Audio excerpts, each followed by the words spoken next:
What's going on, guys? This is the DeFi Crypto Alliance show where we're doing our best to be the bridge between our fellow real estate investors and entrepreneurs alike and the cryptocurrency space, where crypto is the biggest opportunity over the next few years, and it's not even close. So welcome along on the journey. We're pumped to have you guys. Corey, take it away. Absolutely, Corey Geary here, and I'm just truly blessed to be with all you people in this community on this journey where we're using cryptocurrency as a wealth creation tool, and you're going to use real estate as a wealth preservation tool. And guys, this is the top of the show. We're going to go ahead and shut it down. Brizology is already here. He's always the top. So see you guys next week. So yeah, man, fun week this week. We have the highest estates launching on all the streaming platforms except for like Netflix, which I anticipate that happening soon. But we got it on Amazon Prime, which is awesome. We have it on Apple TV, which is where I'll be watching it at. And super exciting now that we can kind of get the whole world to see this movie that, you know, is going to give us some exposure, even though I wasn't the biggest fan of the movie. But what it's going to do is it's going to get a shit ton of eyeballs on our ecosystem, a crap ton of eyeballs on our community. And it's just going to rise some awareness to the RH ecosystem. And that's what I really love about it. Yeah, I'm excited, man. I'm going to watch it today on Apple TV. I had ordered it. I paid the $15. Corey? You paid for something in crypto? Right. I saw some whining on Twitter about like having to pay for the movie. I'm like, oh my God, guys. Like, really? Are we whining about the $15? Like, give it time. It will be streamed for free eventually. Everything when it comes out like that, it's all the way it always is. Like, you got to pay for it, and then eventually you can find it places for free. I mean, you could probably go find it on like a Pirate Bay or one of those what do you call them? Dane, you know what I'm talking about. You used to do it all the time. Websites, yeah. Yeah. You can probably find it on there within a week or so, I'm sure.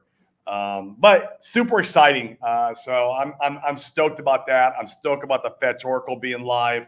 That went live this last couple of days. So now we can actually have all these protocols that have been saying that are going to launch. Let's see if they actually do launch. Now now the rubber meets the road. They better do what they're going to do, because now there's no other excuse. Let's get these damn protocols to market. Super excited for Liquid Loans to launch. Man, everything is looking so great, except for the price chart. But meme coins are pumping. Right. Again, Teddy Bear's up again. P-Dye's up again. Atropa's up again. B-Roots is shilling on Twitter. I'm like, damn, are we just like reliving the past? Like, we're just going back and forth. I guess we'll go through our own meme coin season, and then we go through where the main assets take off, and then we go back to meme coin season. It's just like crazy, man. Yep. Well, B-Roots has bags, so he wants to talk about the stuff he's got bags for, and he does. And it's good. It's good to see life on the chain. So I'm for it. I think it's cool to see. As far as the movie's concerned, I mean, the movie's a long-term play. There's some people that are expecting a big pump from that. I don't think that's the case. It's a slow burn type of thing, like you said, Corey, to be able to get more eyes on the things that we like. So I'm about it. I think that's great. For you guys that are unaware, the people that paid to have the movie made, it wasn't Richard. The guys are well underwater, and so if you have it in your heart to support your bags, $15 is not a big deal to go and do some of that to help these guys kind of recoup recoup some of their funds for this venture that they're losing a ton of money on. So, bro, it's literally it's literally less than an Ethereum gas fee. If I go on a Uniswap, do a swap right now for any token, I don't care what it is. Like, I'm gonna pay a minimum of $15. That's the same. Man, I go out to eat here. I spend about $50 to $80 just to go out have lunch. Like $15, and you get to keep it forever. Like, it's like on my app, so on all my Apple devices now, I have the highest estates.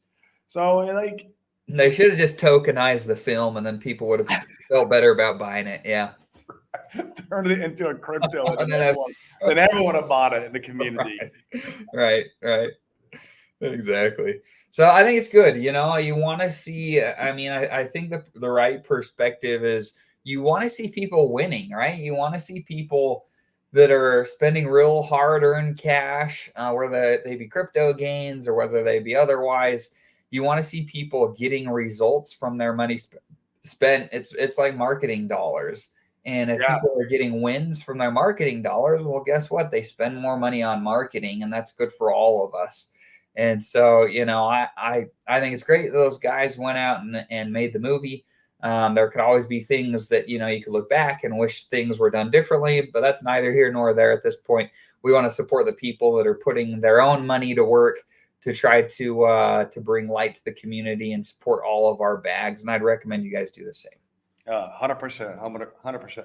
And if we want ever a highest of stakes 2, I think there's always a possibility that can happen. Support these guys. Give them a reason. Yep. We know from business experience, things don't always pan out the way we planned, but you make the best of the situation. And that's what you do as entrepreneurs. You make the best of the situation you're in with the marketing that you have created, and use it to your best benefit to have success with what you're trying to do, whatever your endeavor is. In this case, just getting more eyeballs on our community. And I think it will, man. I think it's going to do a great job. I see people all over Twitter talking about it. Even the haters are talking about it, which is really cool. If the haters are talking about it, then it's like, I think we're doing something right. If you got the haters talking about it, you see the haters doing polls now. I'm like, where are you guys? You guys? All right. Community for a couple years now. I don't even know who you are. Like, haters coming out of the woodwork. Maybe some of you guys who are OG Hexicans remember some of these guys from when Hex first launched. I didn't know they existed. I was like, what the heck? Right. Who are you? And I'm sure, I mean, a lot of these movies, like we have it on pretty good authority that, you make a movie like this, there's tons of additional footage. I would love to see I want it. some of that footage, like for instance, they showed no Rackham footage pretty much in the movie. I think it'd be interesting to see more about his story. There wasn't hardly anything about Big K. I'd like to see more of that stuff. And they could release those in episodes and other formats. So I'm hopeful we get to see more of that stuff. I think it'd be fun. Yeah, and obviously make us pay for it. Like, guys, we're for paying stuff, paying for stuff. This is how life works. I mean, you go out and create value in the world, and you get paid for that value, and then and you rinse and repeat this. So, like, yeah, man, that'd be cool if they launched a little mini series or something that was attached. Cool. Yeah, like, hey, I'd pay for that. I'd like to see it. Man, I'd pay for that in a heartbeat. Yeah, I'd pay for that in a heartbeat, man. Yeah, like even bloopers, like parts that got cut out, and then like bloopers where they're like making mistakes, and oh man, that'd be so good. I would enjoy that more than I think I would enjoy the actual movie. Yeah. Well, we've seen the movie, right? So yeah. I think that's a fair point. I think that it'd be interesting. I'm with you. Let me pull up. Let me see if I could find it. I found a really interesting Twitter thread this morning. I guess we're calling it X now. A really interesting X thread. Right. Let's see. Yeah, Brizology's right. It'll be free on YouTube with ads. Yup. And I got a feeling, guys, it's going to end up being on Netflix.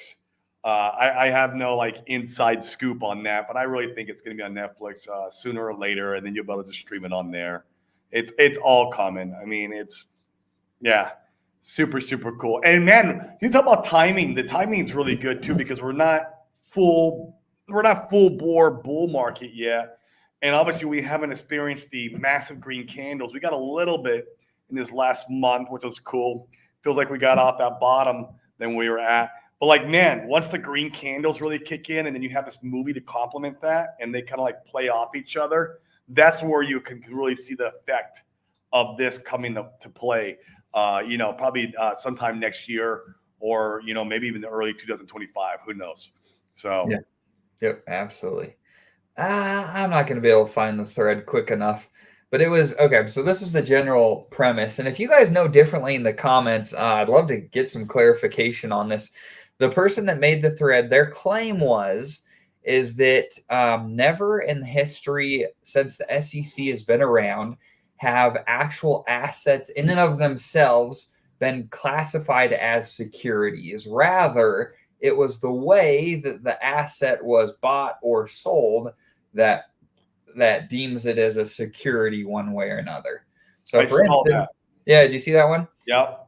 And I thought that was really an interesting take because, like if Richard gets penalized, we all hope that doesn't happen, right? We all hope that he wins and that he gets out all right.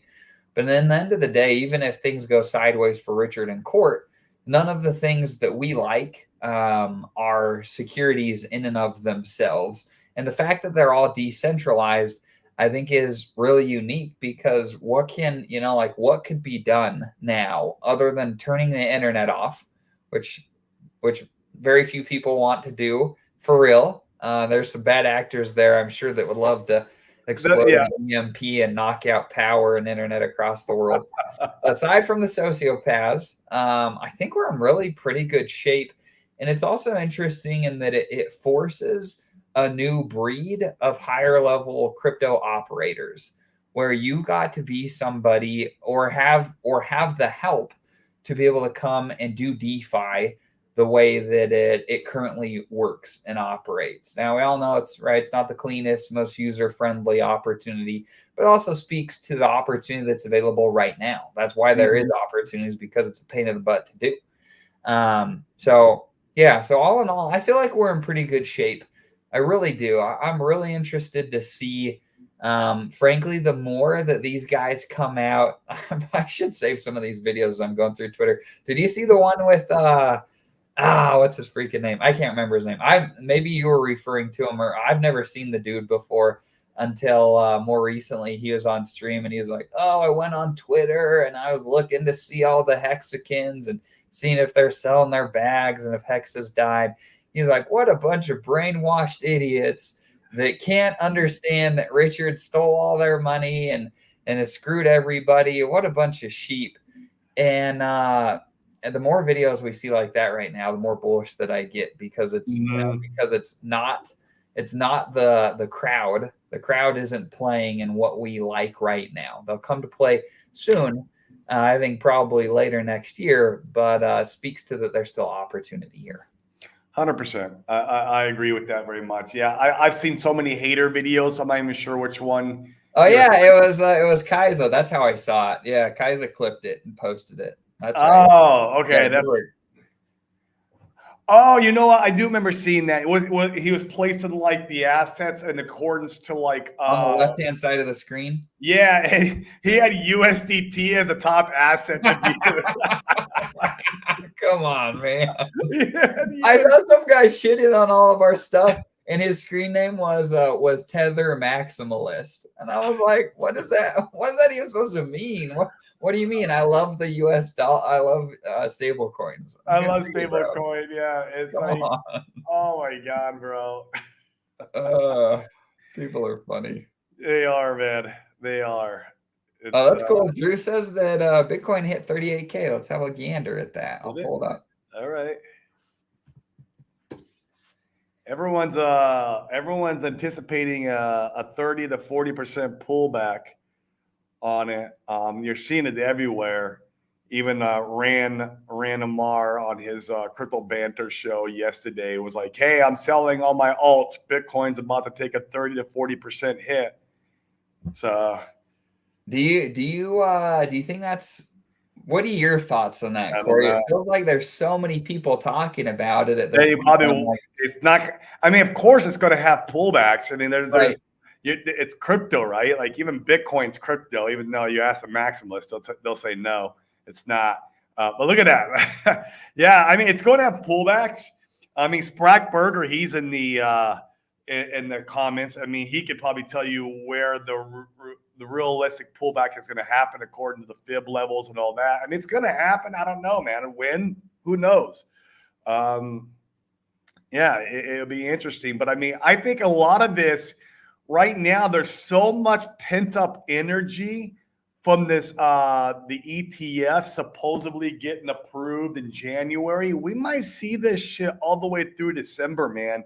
Nice, I mean, green candles, at least on the Bitcoin chart, and the dominance, really overtaking everything else, which means, guys, if Bitcoin dominance is high or continues to go higher, then that means alts and ETH is going to stay compressed, right? And we're going to see it really Bitcoin trying to take the limelight because it's, everyone's anticipating this ETF, man.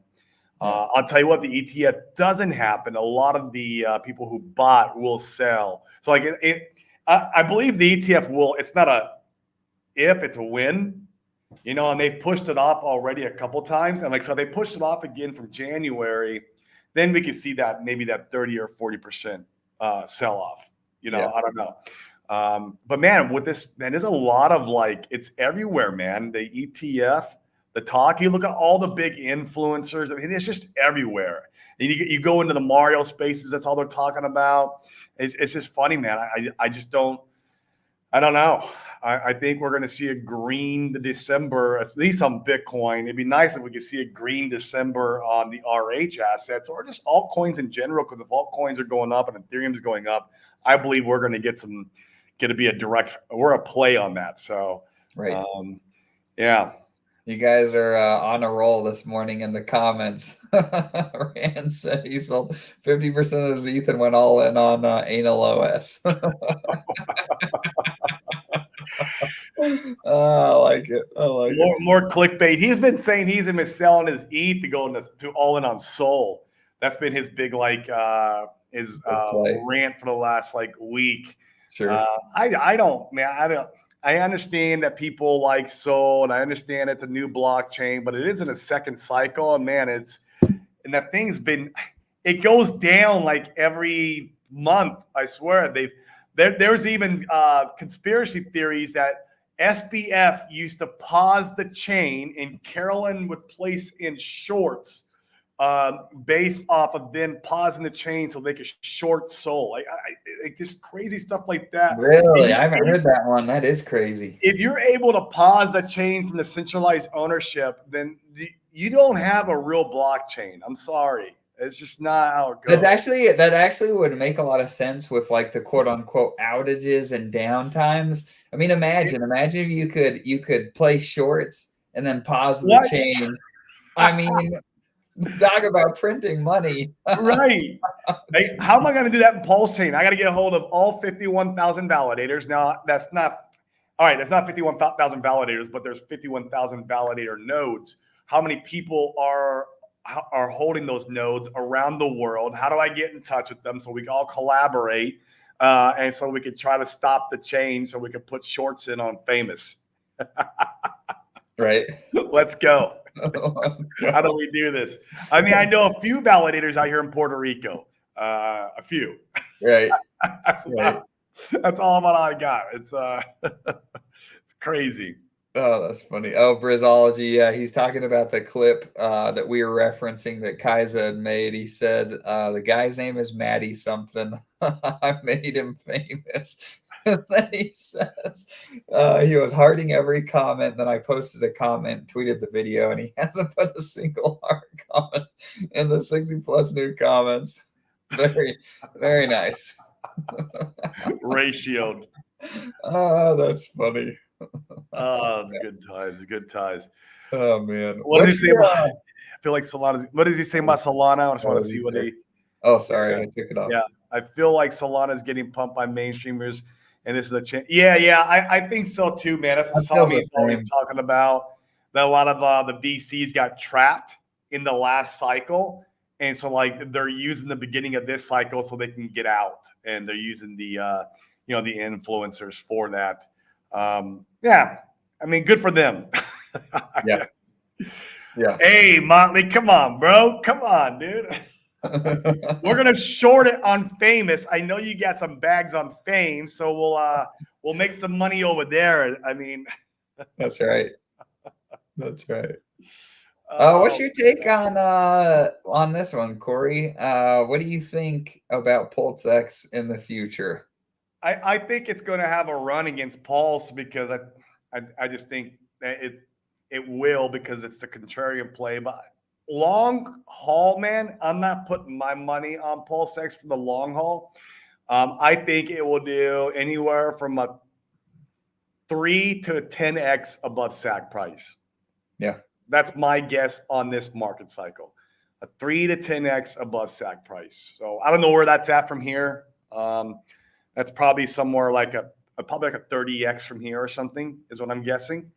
And I hope I'm wrong. I hope it freaking does a 500x because then I know the other bags I have like Pulse and Hex will do just fine from that buy and burn and do just fine from the liquidity providing or bonding, the liquidity bonding that it has. And so we'll see. I do have a bag of PulseX. Don't get me wrong.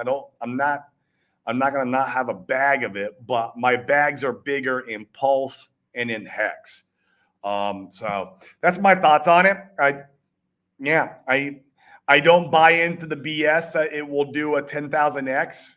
I don't fall into the Westcott crypto line of thinking on this stuff. I just don't. Not in this market cycle. If you want to stick around for 2 or 3 market cycles, okay, maybe. Who knows? That's possible. It could do that if we're sticking around that long. But man, I want to make money this market cycle. I don't plan on sitting on my hands and letting this market correct, anywhere from 75 to 99%.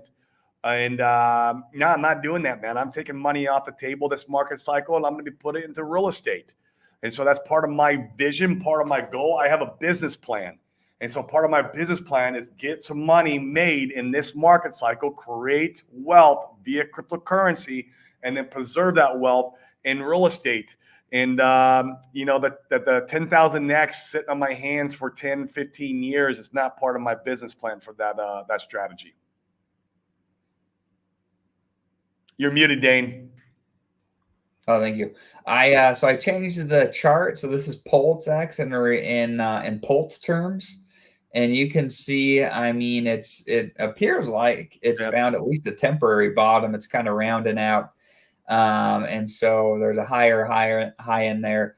Where does that go? I don't know. I bought a little bit just to be able to kind of hedge my position, like you're saying, but it's not my most favorite thing to own. It's not, man. I mean, and when Richard decentralized PulseX, like freaking Twitter went stupid. I'm like, guys, how many of you guys on here actually use the PulseX DEX? And I guarantee, 8 out of 10 people don't. They're going to Pitius.io, or they go into Fox, or now Tetra.win. Tetra's got their DEX aggregator that they're spinning up. I mean, DEXs are a dime a dozen, man. And I mean, will it do fine? I believe it will, but it's just not.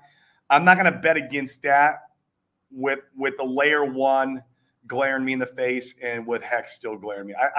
My P-Hex and Pulse are still my 2 main bags. Yeah. Pulse mainly. I'm against I'm contrarian view. I think Pulse will do better in P-Hex. That's my opinion. I know it'll bring a lot of controversy in itself, but then I think P-Hex will do just fine too. So Pulse and P-Hex are my 2 favorite bags. Yeah, I like it. I'm the same. Drew, yeah, a good take. No need to short Pulse chain after RH SEC FUD is addressed.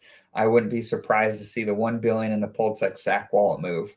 That would be interesting. I think it's an interesting train of thought to think through this as a mental exercise. I think that, let's be honest, if the Richard Hart SEC case, if Gary Gensler doesn't get fired, which I think is relatively likely that he gets fired sometime next year or the following. But if that isn't redone, it looks like the House in the United States is working towards figuring out having more clarification around cryptocurrencies in the United States. So I'm excited for that. I think all that stuff's really bullish long term. But gosh, if this goes to a full-blown court case, that could take years to get addressed. So I don't anticipate Yeah, I don't anticipate the RH SEC stuff getting addressed in a way that I would feel like it was behind us for a pretty significant amount of time. Yeah, not unless they dropped it because they couldn't serve him or something to that nature. But even then, like, how likely is that, do you think? I don't think that's a lot of people on Twitter are talking like that's a huge possibility. Even that, I give it like 10%. yeah, even that I think might be a little bit much that it just is Yeah. magically dropped. That'd be great. I'm hopeful for it. I just want to try to. You want to have realistic expectations with your bags. Yes. Yes. Exactly. I agree. If we get some surprises that are to the bullish side, then let them be surprises. But we need to have realistic expectations. Yeah.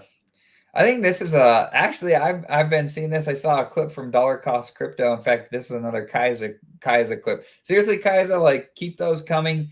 We don't have time to watch everybody's streams, and I love getting the highlights from you. Like, it gets the golden nuggets, man. It's excellent. Seriously, like, one of my favorite Twitter accounts. If you guys aren't following Kaiser, you're missing out.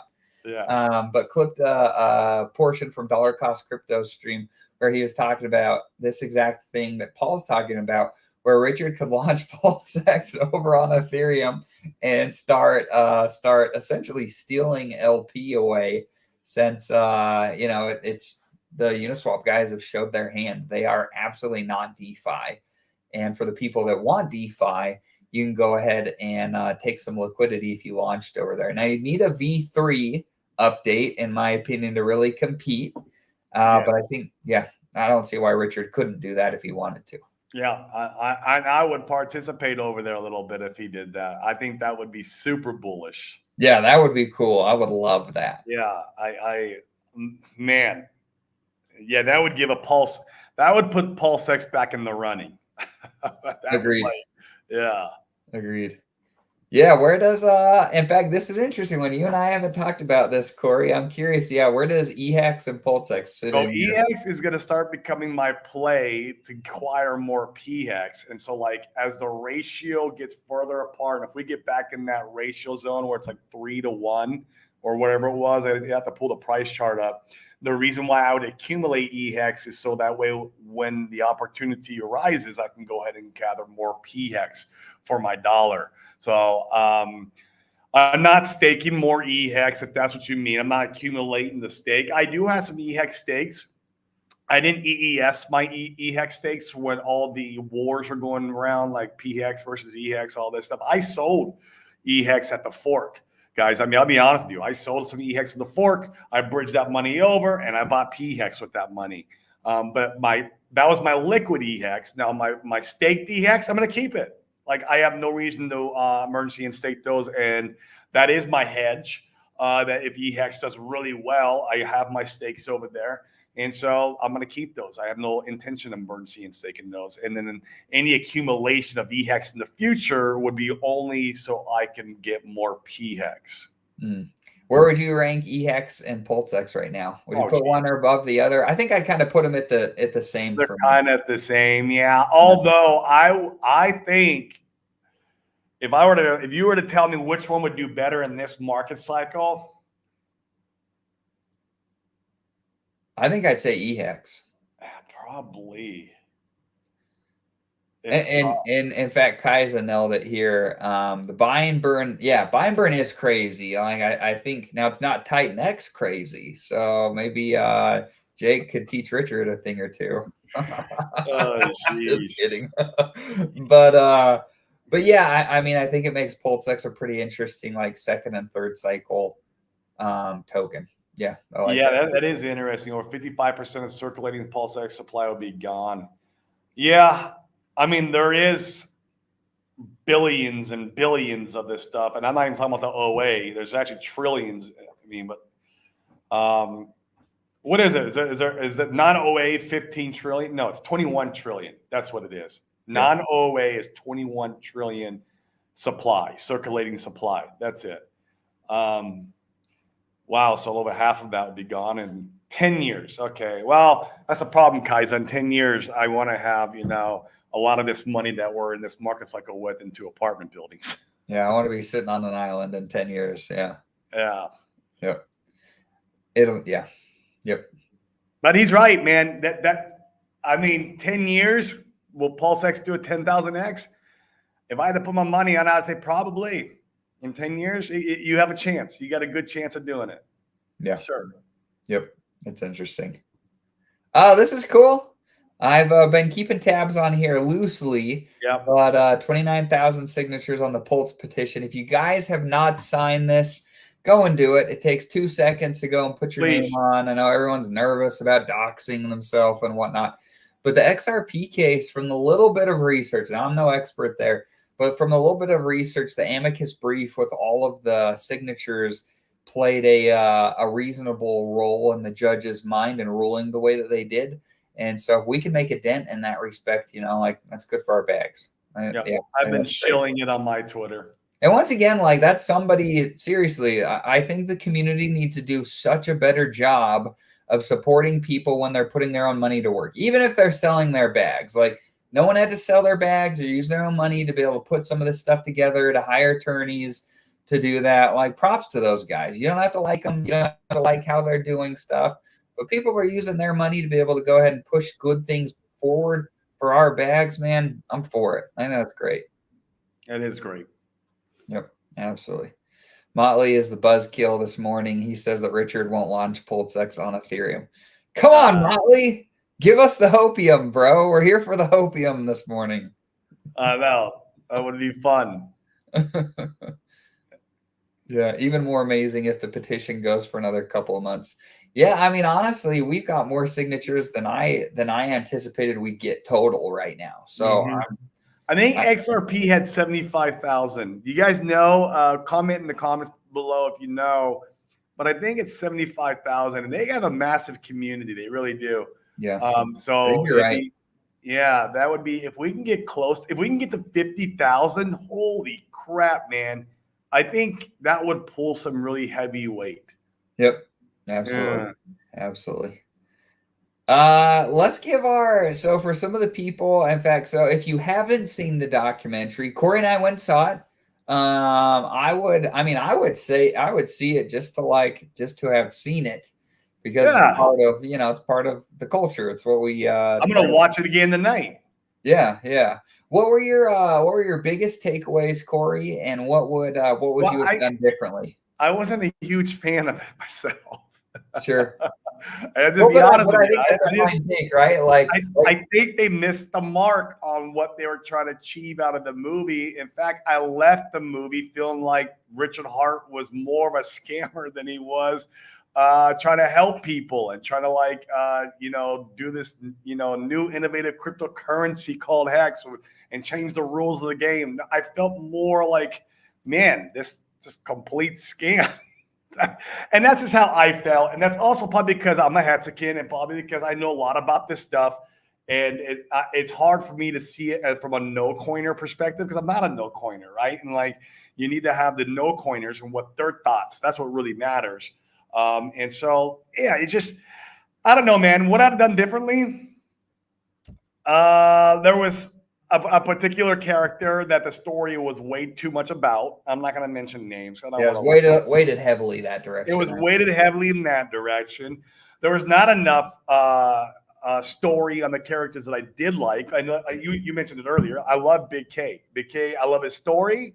I would like to see more of him, yeah. I love who he is as a human being. I mean, I'm blessed to call him a friend now because I live down the street from him. It's really cool. But I would have loved to see more about him and his story and how it impacted his life and everything that went on there. I wish I would have saw more about Pulse Chain because when they made that movie, they knew what they were doing with Pulse Chain. They knew they were forking Ethereum. They knew, well, I don't know if they were forking Ethereum at that point, maybe not, but they knew that they were coming out with Pulse Chain. It was like a 5-second clip on Pulse Chain. They got to do a little bit more on the FOMO. On getting that built up.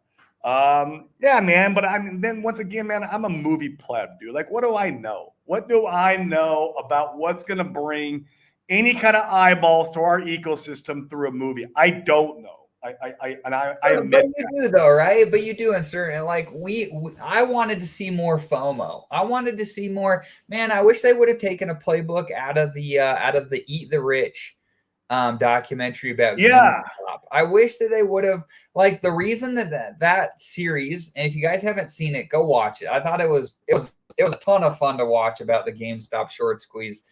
They did a really good job of involving multiple people from that community, and you got these different perspectives, and some of these guys that, like, that got wrecked playing the game, and some others that made a ton of money, and then you had some of these like kind of quirky set of guys that were talking about things that were kind of like these hipster type of guys that were engaging and funny to watch. And man, like by the end of it, even though I knew the game was over, like part of me wanted to go buy some GameStop, even though like, I didn't, because that's not the play. But still, like I felt the FOMO after, and I felt like I wanted to be part of this community. And so they based the documentary on the main character that pumped GameStop. He had these funny cat videos and these weird things he would do on his stream. And then they talked about the community that he built and why they were going about doing what they were doing. Whereas I felt like the highest of stakes, it felt kind of disjointed, where you had a little bit about Richard, which was good. And they were kind of like, is he a scammer? Is he not? And there wasn't like, I don't know, a lot of finality around that. And then you had a ton of stuff with RG3, which is fine, but it wasn't an RG3 documentary. And are you sure? I mean, watching that, it seemed like it was. And once again, no like shade towards RG3. I think that's fine. Yeah. I would have liked to have seen more people to get a feel for. I think they could have done a really good job painting the community and showing, show some of the freaking, the weirdos, and show some of the crazy people, and show some of the others, and like give a balanced approach so that people can, in my opinion, see themselves in that story by aligning with a character, and then leave them with this feeling of like, I think it's fine. I don't think you need finality around saying, is Richard a scammer? Is he not? But I would have liked to have felt like in the end of the story, I could have related with one of the characters in the community and then said, I should dig into this more. I wonder what's really going on here. I would have liked to have seen that. It's funny you say you when you watched the GameStop movie, you wanted to go buy it even though the game was over. It was like the opposite. When I got done watching the highest of stakes, I wanted to sell my bag, even though I know the game wasn't over. Sure. Sure. And the directors don't have a horse in the race is one of the things, right? They're just there to make, or trying to make, a compelling movie. And so like, it isn't their job to pump our bags, which is fine. I just wish that the movie would have been more compelling in general. What's his name was one of the directors. Toby One was one of the directors. Yeah, but the guys, with my understanding of how it went, is the main film guys, they were the ones that held pretty well all the decision making, since they had the expertise there. Do you understand something differently? I mean, I don't. Okay. Yeah. So I mean, maybe these guys in the comments do. Either way, it was a success. It is a success. We're on streaming platforms now, or the timing's good now, and so we'll see what happens. I have positive vibes now for the movie and what it's going to do as far as the impact here in the future. I do. I have good expectations now. So yeah, we'll see what happens. Yep, absolutely. But once again, like, shout out to those guys for being willing to put it together. Like, Corey and I are not professional movie critics. Yeah, no. Like Corey said. Yeah, like, what do I know? Like, what's going to bring the eyeballs to the community and get people to FOMO? And it's hard for me to even judge, because I'm not a no-coiner and I am deep in this community, and so it's different. Yeah, right. You guys are on a roll this morning. Props to you guys in the comments here. I like it. Yeah. 10 years, I want to be waking up in the middle of the night. Yeah, checking Twitter for hopium. Yeah, we get it. We get it. I find that, in fact, Corey, maybe this is a good way to kind of wrap up the show today. So I find that I need to take crypto in like waves. So there's times where I'm really engaged and I'm learning, and there's other times where I'm like, okay, like price is not where I'd like it to be. I need to just take a step back. I'm not going to pay attention to Twitter much today. I'm probably not going to look at the price charts, and I feel fine about that decision. How do you manage the ups and downs of crypto? So the Twitter in itself, or X, whatever you want to call it, X. It'll always be Twitter to us old people. It's like the act. What is the musician formerly named as Prince? Right. Like, that's what it reminds me of. It's like, okay, you don't have a name anymore. You're just a symbol. You're with X. If I have to find myself, I have to take step backs from there where it can get toxic, and I can feel my I feel my attitude or my person, like I can feel it in me, like changing, or making me a little bit more depressed or a little bit more anxious or a little more. And that is from Twitter itself. Twitter, I feel like it runs at a very low frequency as far as like, I think it was Frank was talking about this in one of our masterminds groups on how, because it's very toxic. It's very toxic. And even when the price chart's doing well, I mean, even though you have all the Hexicans on there, they're cheering it on. You still have a lot of toxicity in there. It's just it's a playground. It's a cesspool playground. Yeah. It really is. But as far as like getting in crypto and doing research, going in Telegram groups, finding new protocols, learning about this, that, and the other, engaging with people who I enjoy, like I could do that all day long. Yeah, that's fun. I could do all day long. There's Frank. Yeah, Twitter calibrates at 180, which is pride. 190 is Facebook. 200 is integrity. And that's exactly how I feel if I spend too much time on Twitter. And we're addicted to it. I find myself like I grab my phone, I'm checking it without even thinking about it. I'm like, damn, why am I checking Twitter? Like, and then like I start to feel a little bad. Like, and it's you got to catch yourself on that, because there is a lot of immaturity on Twitter, a lot of just people being dumb. And I don't want to be in the rooms with people who are not trying to better themselves in life. And Twitter does not have a lot of that. There are some in there. Don't get me wrong. And some of you guys who are in this are in this chat right here. In fact, a lot of you guys I think are in this chat. That's who the tribe I hope we attract. As people who always try to better themselves in lives. For me, it's the 4 pillars of spiritual, mental, physical, and financial. Financial is my last pillar. But if you get these other 3 right, then the 4th one should follow suit. Twitter doesn't have any of that stuff on it. It's like, yeah, I'm forcing myself. You have to force yourself. This is how you quit any addiction. And I know about quitting addictions. I promise you, I've quit many things in my life that I've been addicted to. And Twitter is one of those things now where I'm having to force myself out of it and down once in a while. And then maybe go on YouTube and watch. If I want to do some crypto stuff, I'll go on YouTube and I'll watch Sami. I'll go into the Telegram and I'll start reading, like maybe I'll go into Tetra. And I'm not going to find Tetra FUD in Tetra, right? I'm going to go in Tetra. I'm going to start reading about everything that they're building and what they're doing. That stuff excites me. Yeah. And if we were to calibrate that, YouTube learning, going into Telegram communities and learning, engaging with community members who are positive, that probably calibrates well above 200. And so, yeah, it's the actual Twitter cesspool that makes us feel that way. That makes us that's bad for us. So yeah. There's a book that what's it called? Oh, it's literally so it's called Everything is Figure Outable by Marie probably gonna say this wrong, Forleo is what I'm gonna guess.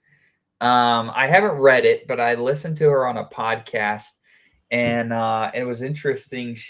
And one of the things that stuck with me is she kind of talked about, I'm a big believer in like luck and runs, and I love things like that. And when you're on a hot streak, like let good money run type of stuff. And I feel like life is that way. I tend to be, in fact, I was thinking about this this weekend. I love to play games. Our family, we do like board games, strategy games. I freaking love that type of stuff. And I tend to win. Like I win a lot. And frankly, I attribute a lot of that to now you guys can make fun of me all you want in the comments, but I attribute a lot of that just because like I generally see myself as a lucky person and I anticipate getting good runs and I manifest that stuff. And so I get them and I get them. And so I was thinking about back to the book, Everything is Figure Outable. She talks about how when you feel good as a person, that your brain fires in a different way, in a different frequency, and you tend to be able to attract more good things to you. And so one of the practices that I've used specifically for Twitter or X is, like I get varying perspectives, but there's so much negativity. So I've muted pretty well anybody that talks for long periods of time about negativity. I could give you a list of people. And my experience now is really quite pleasant, where I just don't want to see a lot of that stuff. I need to do that. I need to go through there a little bit more, make a better effort on muting the stuff that I don't want to see, or muting the people who are just in there causing chaos and toxicity. And we got a lot of them. And we even have some like Hexicans, Maxis that do it, and they're horrible. It's we have the haters that do it, and then we have people in community doing it. It's like, oh my God. Like it's just, it is brutal, and it's a life lesson. Like for instance, my prayers go out to all the people out in Palestine and going on with these different wars. It's terrible. I'm not an advocate for any of that. I'm also not able to make an impact on those things, and seeing all that shit on social media is only negativity for me. So you can go into X, you can mute keywords, so nothing shows up with those specific words. I did it for Budweiser when all the Bud Light stuff was going on. I've done it for the war. Like, I just don't want to see that stuff. It doesn't fill me up. It doesn't make me feel good. It doesn't make it so my runs last longer and are stronger. And I can be a better voice and use for good in the world if I feel good about things. And so, I think it's really important to protect your space. I think it's very important. Make it so your environment is positive. I've been doing the keyword strategy. You told me about that the last time. I can't remember what the last trip we were on. You told me about that. I was like, I didn't even know you could do that. You could mute out certain keywords that you didn't want to see. And I've been doing that. And it works very effectively. I still have a lot more cleaning up to do and a lot more to go through. But yeah, law of attraction. I'm a big believer of law of attraction. I believe in the way we feel and the way we think, we attract in our life. We become that person, and the stuff around us gets attracted to us. We create the lives that we want. We really do.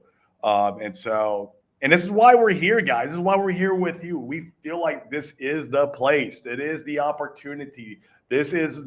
There's no two ways about it. The opportunity of a lifetime is here right now with you guys. And we're going to be able to just, create some freaking legacy wealth in this ecosystem.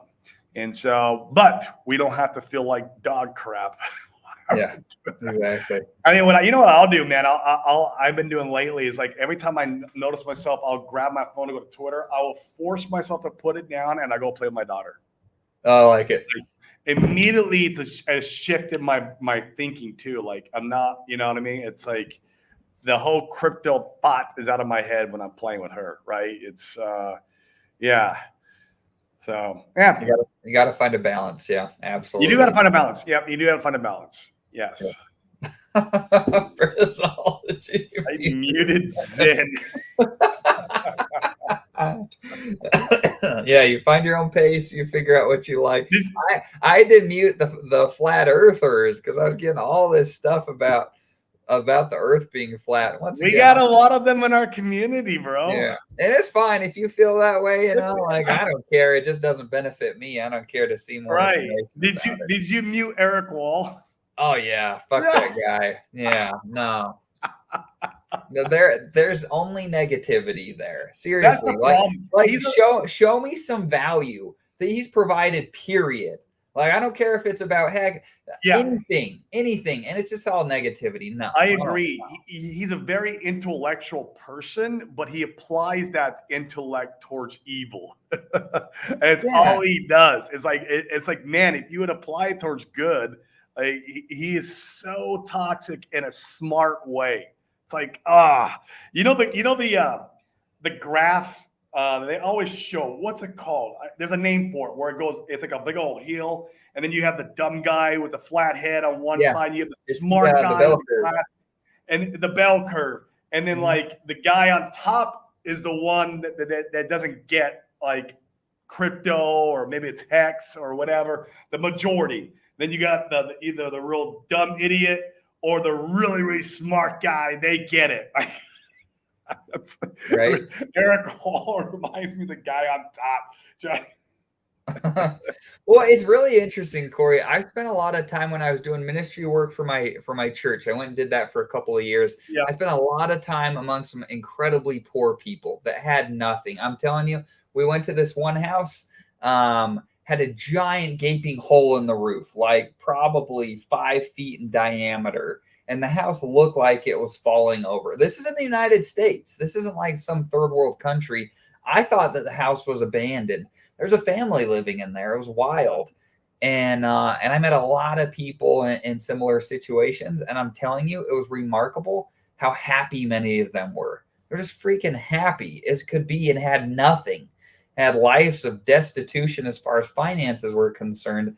And I've met a lot of really freaking smart people, and it's incredible how many smart people are sad and depressed and don't give room in their life for hope and for luck and for God and things love. Like that. Yeah. And I think it's important. Yeah, I'll give you one more story. I have someone near and dear in my life that has done everything right, if you will, in their life in respect to getting a great education, went to 2 Ivy League schools, got 2 degrees from 2 Ivy League schools, has worked all over the world in different countries, but can't keep a job for more than 2 or 3 years. He just can't.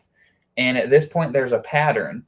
And sure enough, his more recent job, he is done December 9th, I think is when it is. And they're not going to renew his contract, and love him to death. But man, he's given up. He told his wife, he's like, I guess we're going to have to sell the house again and move on. And they've done that over and over and over. And this was supposed to be the last stop. And when it comes to games of life, when it comes to games of money and finance and spirituality and whatever it is that you may have interest in, there's a way to win.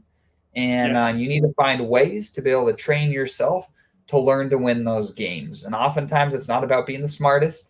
This is about learning to win, surrounding yourself with the right people, be able to maintain mental space and clarity where you can have peace and happiness amidst winning the games of life that matter to you, and it can all be done.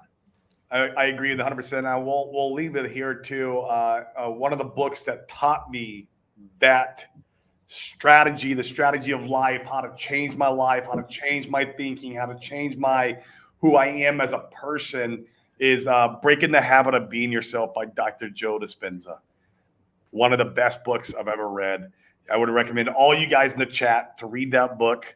It can really change your life, change not just your finances, but your love life, change your relationships with God, change your relationships with your kids, change your relationships with friends, change your relationships with money. You got to change your relationship with money if you want money to come to you and stay to you.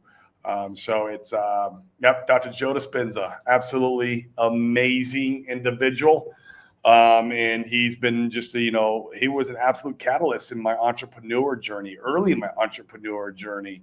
I give him a lot of the credit. Well, God's got all the credit, but Dr. Joe Dispenza just helped facilitate some of that. So yeah. Absolutely. Cool. We've got some new guys here in the comments. Seriously, we appreciate you guys being here. I mean, you make the show a freaking ton of fun. We appreciate all the comments. If you haven't already, make sure you subscribe, make sure you like, all that type of stuff for the algorithm. We want to spread the good word of crypto, put out the good vibes for everybody, and make this the coolest bull run that any of us have ever experienced. So it's going to be a fun one, bro. It's going to be fun. Cool, guys. Have a great day. See ya. See ya.